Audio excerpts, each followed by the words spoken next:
Conceive, believe, achieve. This is former UFC middleweight champion of the world, Michael Bisping. Paddy the Baddy here. You're listening to Combat Sports UK. And you're watching Combat Sports UK. Lewis Glover for Combat Sports UK. And today I'm joined by the voice of Octagon MMA, Bryan Lacey. How you doing, man? Thank you so much for joining me. I'm doing well, mate. I'm doing well. I almost surprised you because you thought Sean Sheehan was in the lobby, but there's a long-going joke with the MMA fan podcast as to why I have Sean Sheehan on my Zoom. But it's me, mate. It's me. Nice to see you. Excellent. Yeah, I thought I was about to get a full in-depth analysis of the MMA scoring criteria and a breakdown of Moreno versus Pantoja 2 or something like that. But no, I'd love his thoughts, mate. So would I. I might need to cook that up. But no, we are here to talk about Octagon MMA. And Bryan, honestly, there are so many places where we can start because right now it seems like Octagon is just constantly breaking big events, big news, and of course, you know, from a UK fight fan perspective, the big headlining event is that Octagon is finally coming to the UK.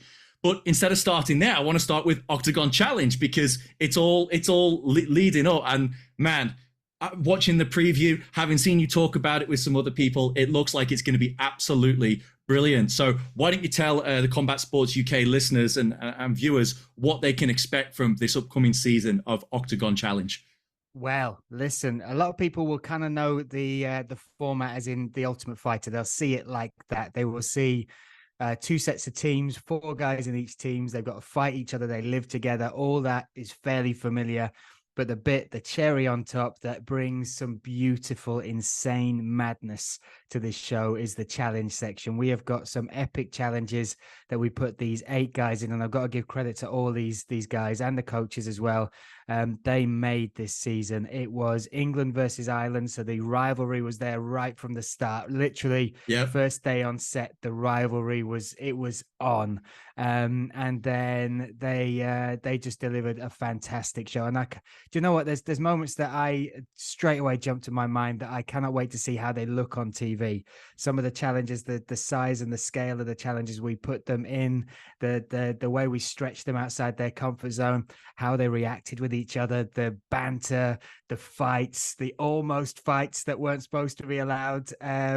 So I cannot wait for people to see this. It's going to run from September all the way into November, into the November 4th AO Arena Manchester event. And epic is the word. Epic is the word. I think people, whether you're a combat sports fan or, you know, you just like entertainment as well, I think it's going to be a real crossover for like we could sit there. I could sit with my wife and watch it. I could sit with my mum and watch it, and she would love it. She's Irish as well, so that's also something pretty sweet in there. So I think people are going to really enjoy it, and it's different. Everybody, if they expect it just to be the Ultimate Fighter, you're wrong, and I can't wait for people to see just why. That's awesome because it does feel like the Ultimate Fighter, as great as it has been for a long time, is getting stale now. And even in this new season, with the biggest name in all of combat sports in Conor McGregor, it just isn't capturing the imagination and the attention of people in the same way. The show is missing that something extra that we hope to see. Do you know what though? Do you know why I think? And again, it's only my opinion. So I mean, I still watch this stuff. I absorb as much fighting or ancillary content as possible. But it's shifted from it being about the fighters to it being about the coaches. And I think that's the difference. If you jump back to the first season where you got Stephen Bonner and Forrest Griffin, and you've got all the names that were in and about that, there was more about the fighters. And I think it's kind of missing that. And like, again, just from seeing this is my first, it's the 7th time Octagon have made this show for different territories, but the first time I've been fully involved in it. And the focus and the storytelling and how much about the fighters it is, I think that is what's gonna, that's what we want. They're the heroes. Mm-hmm. They're the men and women that step in that cage and lay it all on the line. And I want to know about them. That's what made me a fan in the sport. I didn't just like good fights. They're great, but I love the stories. I love the people. I love the characters. I love the dynamics. I love an edge to a fight.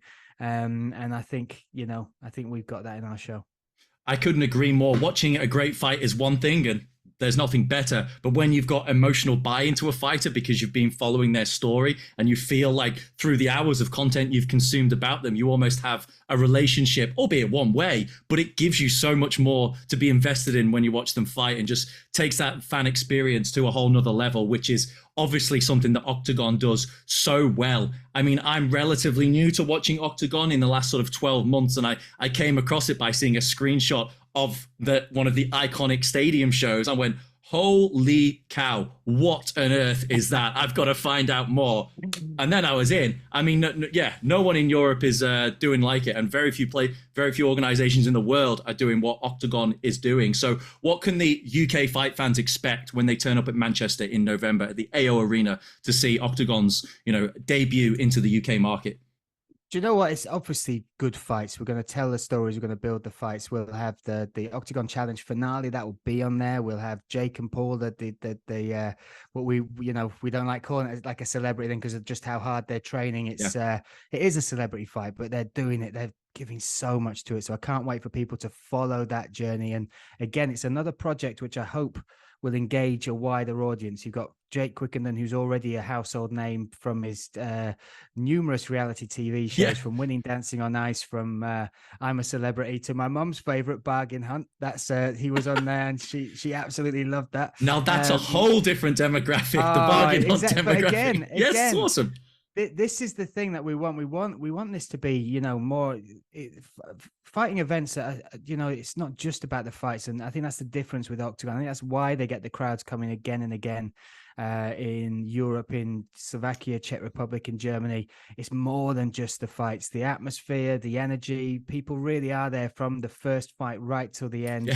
The walkouts, everything that we do in between is making it not just great for the fighters, because that's what we want as well. In the UK, we want to give fighters that arena experience. There's only a couple of shows that come to the UK that really do the big arenas, and that's what we do everywhere else. So that's what we're staying true to. We're going to deliver that for the fighters because they deserve it, and we, that stage and those walkouts will.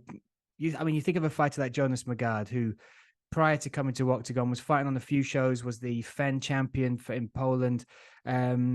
But they're not huge. You're talking about 2,000-3,000 people, and now he's in the last 12 months, so just over 12 months, 13 months. He's fought in the O2 Arena in Prague, which was 20,000 people, and in fact twice there. So he's walked out twice to 20,000 people. And those experiences will stay with him. He brought his dad to watch one of the shows, and that for me was great because in Denmark, he even says it himself, in Denmark, his neighbors don't know him. Like he could walk down the street, he's got nothing. But in Prague and Slovakia, now in Germany as well, he gets mobbed. So he brought his dad to the press conference, and watching his dad see how fans reacted to him, it's beautiful because his dad is also somebody that had to, buy into his journey. Watch him sacrifice what he's done and do what he does, which is a crazy thing, and say, this is what I want to do in my life. And it was great just to see that moment between the two of them. There's plenty of times where I saw him stood aside watching Jonas get interviewed, or watching fans queue up for the photos. So all this, we want to give that to the UK fighters as well. But on top of that, we want to change how people see combat sports events. When they come at the minute, it's still very like male heavy. It's still very tribal. You got your fighters with big fans on one side and the other, and it can create quite an atmosphere which sometimes isn't the type of energy you want to come back into. But we want to create this festival that we have done around Europe already, and we want to bring it to the UK, and it's exciting. We're ready for it. We've got some big plans for this year, for next year. So that's where we're at. Brilliant. I'm gonna probe you on the plans for next year, and I know there's a few locations already booked. Maybe you can't give exact cities away at this point, but maybe can you give our viewers maybe outside of London some hope for some great MMA shows coming their way, because the UFC seems to love London and is not showing much love to the rest of the country. This is another thing. Like, I have been lucky enough not just to travel the world doing this job, like commentating best seat in the house, sitting next to some legends of the sport. But I have been around the UK into different cities for even the smaller, the amateur shows, and you get a real sense of some of the spirit and the followings and the fighting cities that we've got.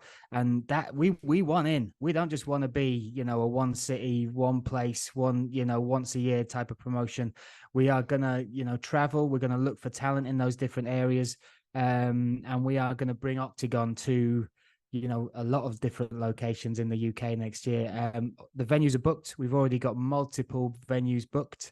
That's what Brilliant. I'll say. So Okay. the plan is Manchester will be the launch, but we're here to stay, and it literally is just the beginning. That's where we're at. That's extremely exciting, and of course, I'm sure all of these plans have been in the works for a long, long time. A lot of hard work behind the scenes between everyone associated with the organization.